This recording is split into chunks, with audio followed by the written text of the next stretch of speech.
est d'autant plus grande que quand je me suis retrouvé ici, ça a suscité énormément de souvenirs pour moi. Et ma foi, ça ne me rajeunit pas. Ça fait 40 ans que je n'ai pas remis mes pieds ici. En 1985, c'était la dernière année où j'ai étudié dans ce lycée.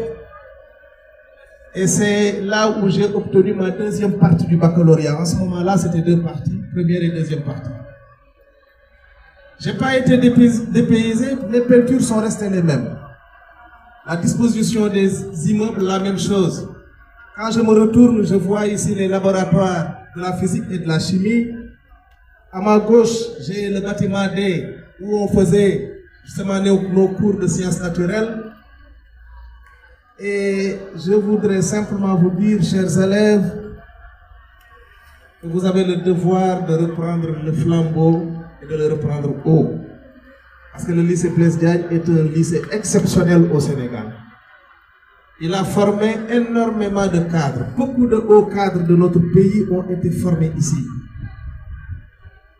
Je crois que le lycée Blaise Diagne, comme l'a dit tantôt Kouka, formera inévitablement le prochain président de la République de notre pays. Je suis très content également de venir rencontrer ici des personnalités mythiques que je voyais simplement à travers la télé, que j'écoutais à travers la radio. Je veux nommer cette génération formidable de rappeurs qui a inculqué dans la jeunesse sénégalaise une conscience qui nous a permis d'avoir au moins 2 alternances successives. À travers Y'en a marre, au début des années 2010, le travail du mouvement Hip-Hop a commencé à donner ses fruits. Parce que dès la fin des années 80, je me souviens bien, avec le PBS et les autres, parce que moi-même, je commençais un peu à décrocher, parce qu'en 89 déjà, moi je fais partie de la génération des Bob Marley et des autres. Quand le hip-hop est venu détrôner cette génération-là, je commençais un tout petit peu à me perdre. Mais j'écoutais avec attention ce qu'il disait. Mais la seule phrase rap que je peux sortir me vient du PBS quand il disait narco dor, narco gagne, narco def lu ñaaw sama gaay yi jàpp ci. Ça je m'en souviens. Vous le fallait. Pour vous dire simplement que j'ai été marqué par cette génération qui a su conscientiser les jeunes Sénégalais.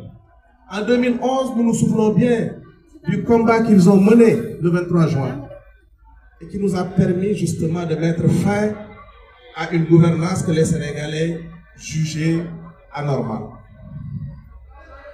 En 2024 également, entre 2021 et 2024, ce mouvement a joué un rôle important dans la libération de notre pays. Ce qui nous a valu le 24 mars 2024 une alternance salutaire que tous les Sénégalais ont souhaité et qui a porté à la tête de ce pays-là le président Bassirou Diomaye Diakhar Faye avec 54% des Sénégalais. Je suis également heureux de voir que ce travail de conscientisation ne s'est pas seulement limité au plan politique. Au plan culturel, quand on écoute Simon tout de suite parler de Thierno Souleymane Baal, qui est l'une des plus grandes figures de notre histoire, quand on l'entend parler de Cheikh Anta Diop, qui est l'un des plus illustres personnages de notre histoire, nous nous rendons vite compte que le mouvement hip-hop ne se limite pas seulement à la politique. Culturellement, le mouvement joue un rôle extrêmement important. Oui, Thierno Souleymane Baal a précédé la Révolution française. Puisqu'en 1776, la révolution qu'il a instituée ici au Sénégal, n'oublions pas qu'il nous vient, son érudition nous vient de l'université de Pire, ici dans le Kayor. C'est là où il a étudié. avant de partir, c'est là où il a préparé sa révolution d'ailleurs, avant de partir dans le Fouta pour y instituer cette révolution formidable que nous devons, que nous avons l'obligation d'apprendre à nos enfants. Oui, il a précédé 1789. De la même façon, dans le Kadior, en 1647, avec le règne du Damel Daoudemba Khourédia Fall, fils de Samba Tako, le Kadior a connu le premier impeachment du monde. Ça aussi, il faut bien que les Sénégalais le sachent, les Africains le sachent, que le monde entier le sache. On a souvent l'habitude de nous dire que la démocratie nous venait de l'Occident. Non, je regrette.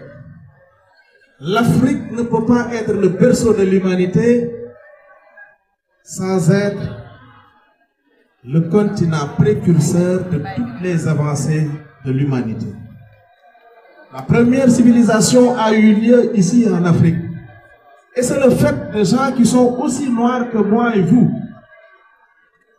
Le professeur Cheikh Anta Diop nous l'a dit, nous l'a tellement bien dit qu'aujourd'hui, le monde entier est d'accord que la civilisation, la première civilisation qui a existé dans ce monde est le fait de noirs et de noirs africains.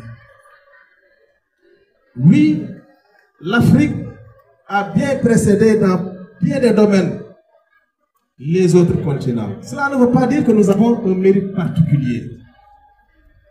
C'est simplement parce que justement l'Afrique est le berceau de l'humanité.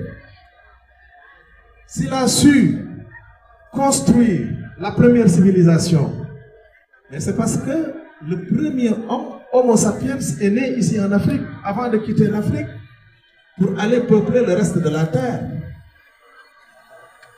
La première humanité non noire, quand on vous le dit, certainement ça va vous poser problème. Nos premiers frères, leucodermes, qui ont existé dans le monde, n'ont existé qu'il y a 20 000 ans. Antérieurement à cette date, l'humanité était homogène, était unique et homogène. Toute l'humanité était noire. Je parle des Homo sapiens sapiens. C'est seulement en moins 40 000 que le premier Africain a quitté le continent africain, passant par le détroit de Bering et le détroit de Gibraltar, pour aller peupler le sud de l'Europe et l'Asie. Par mutation climatique, justement, comment on appelle ça encore, par un environnement très dur, cet Africain a vécu 20 000 ans avant de devenir leucoderme. Ça, il faut bien que les Africains le sachent aussi. Il faut que l'humanité le sache. Parce que quand une personne se permet d'être raciste, c'est parce qu'il ne comprend rien de l'histoire de l'humanité. Depuis le temps qu'on le cherche et qu'on ne parvient toujours pas à le trouver, la structure du cerveau est la même partout dans le monde. Nous avons le même type de cerveau, n'en déplaise aux tenants de la thèse polygénétique qui, dans leur thèse folle, disent que des conditions sont réunies et la nature a créé un homme blanc, un homme rouge, un homme noir. Non, ça ne s'est pas passé comme ça.